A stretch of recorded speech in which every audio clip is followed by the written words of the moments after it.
Sumungkat sa paglilitis kanina ang pagsasara ni Chief Justice Renato Corona sa 3 niyang account sa PS Bank noong mismong araw nang ma-impeach siya sa Kamara. Isa pa sa nadiskubre ngayon ng impeachment court, January 31 pa raw hawak ng isang kongresista ang umano'y record ni Corona sa PS Bank. Mula sa Senado nakatutok live, si Ruth Cabal. Ruth. Mel, lalo nga naging masalimuot itong kwento ng prosecution team tungkol sa controversial na bank documents umano na Chief Justice Renato Corona na nakuha raw nila mula sa isang small lady. Pero lumabas kanina sa hearing na hawak na pala ng isa pang miyembro ng prosecution team ang dokumento na yan bago pa makuha ni Representative Reynaldo Umali. Sa pagharap ng mga opisyal ng PS Bank, lumabas na merong 7 peso account si Corona sa Katipunan branch ng bangko mula 2007 hanggang 2011.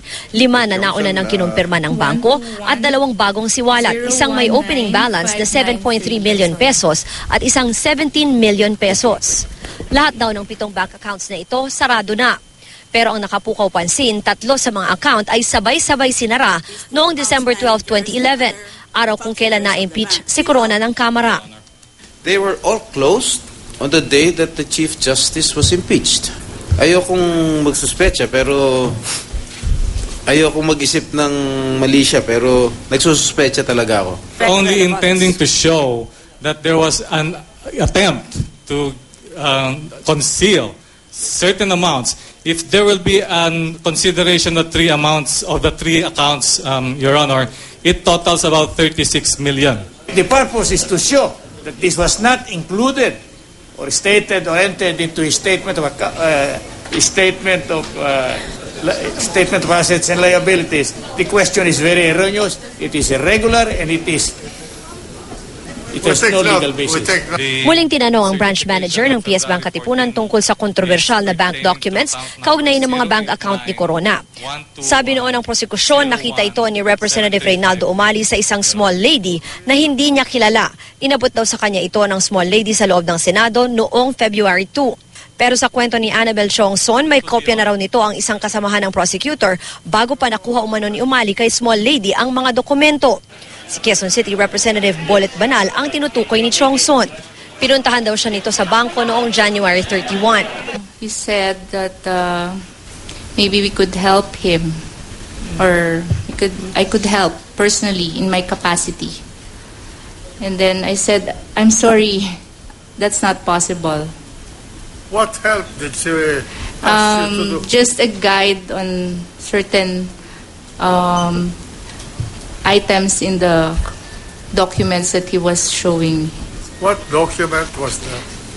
He showed me a photocopy similar to the one in Annex. What photocopy of what document? What photocopy of what document did he present to you? Specimen signature card. But he was partly covering it, so I couldn't see everything there.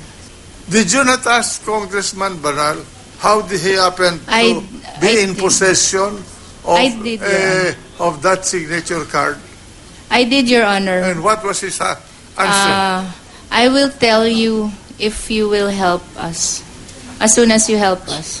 Something like that. May we know, to your recollection, what day in the end of January, Ms. Chongson? I think it was January 31, Your Honor. January 31. But it was also in this court that the prosecution claims they received an Annex A photocopied document on February 2.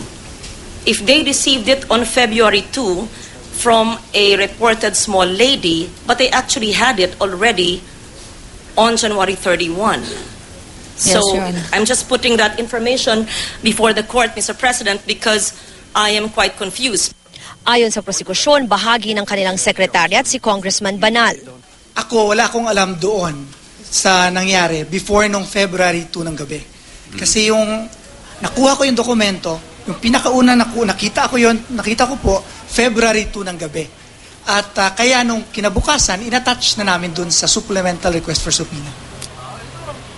Mel, initially, ang pahayag nitong si Congressman Banal ay kinumpirma niya na meron nga daw siya nitong mga dokumentong ito. Pero hindi niya nga daw muna yan shinare sa kanyang mga kasamahan sa prosecution. Dahil nga, to begin with, hindi niya pa naman daw nakukumpirma na original yung mga yan. Mel? Pero nabanggit ba, Ruth, kung saan niya nakuha?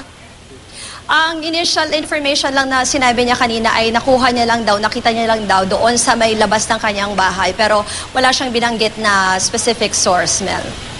Maraming salamat sa iyo, Ruth Cabal.